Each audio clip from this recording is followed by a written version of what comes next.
Assalamu alaikum, I'm Aisha and you're watching Samaa News. Here are today's headlines. The Pakistan Army has given a decisive and full response to Afghan Taliban aggression in the Nushki sector, successfully hoisting the Pakistani flag at the Ghaznali post. According to security sources, more than 200 Taliban fighters and their allied terrorists have been killed, and many others injured since the night of October 11th to 12th. The Afghan Taliban abandoned the post, leaving behind weapons and equipment as they fled in disarray.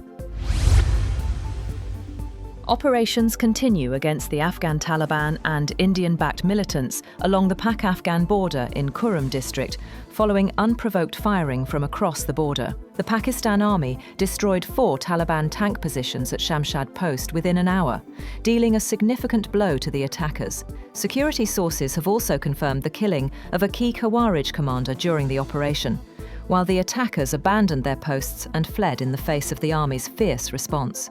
Earlier, the military targeted Taliban positions with precision strikes and set multiple posts ablaze.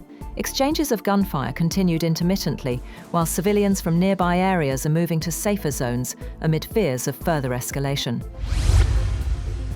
The Pakistan Army has foiled attacks by Afghan Taliban and other terrorist groups in Chaman's Spin Boldak area.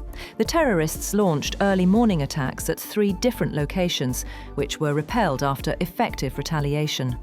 The Afghan Taliban and terrorists used villages and civilians as human shields.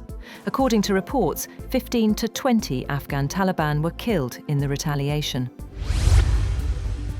Aid trucks have rolled into Gaza as tensions eased over a dispute regarding the return of hostage bodies. Israel has also resumed preparations to reopen the Rafah crossing, which was shut during the standoff. Officials say Israel had warned of keeping Rafah closed and cutting aid supplies after accusing Hamas of delaying the return of remains, a move that briefly threatened to disrupt the fragile truce. US President Donald Trump has warned he's considering cutting some trade ties with China, specifically targeting cooking oil imports, even though analysts say those shipments have already dropped sharply over the past year.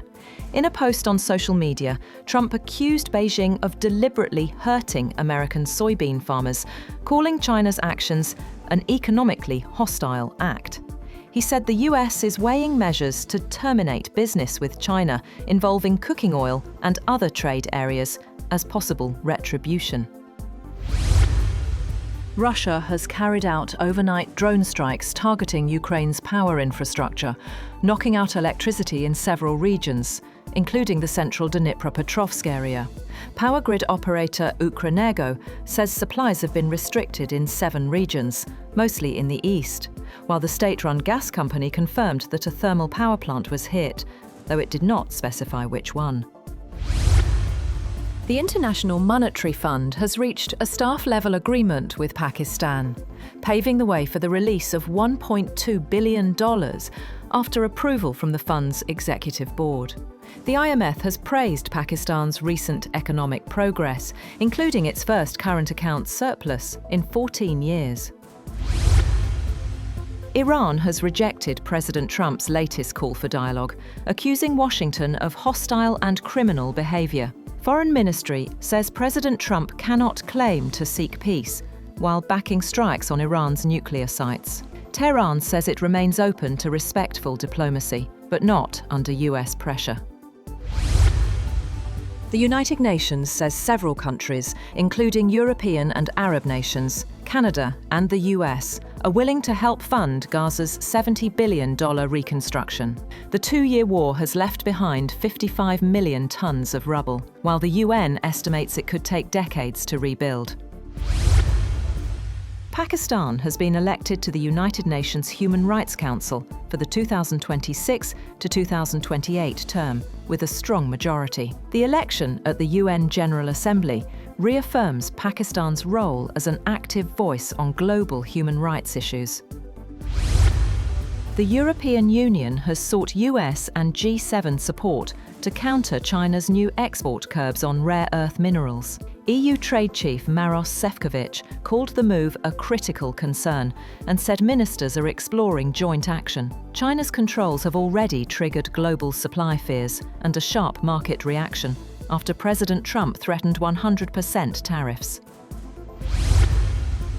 Elon Musk's legal team will appear before the Delaware Supreme Court, seeking to reinstate his $56 billion Tesla pay package, the largest in corporate history. The case marks the final stage of a nearly 2-year legal battle after a lower court earlier struck down the compensation deal.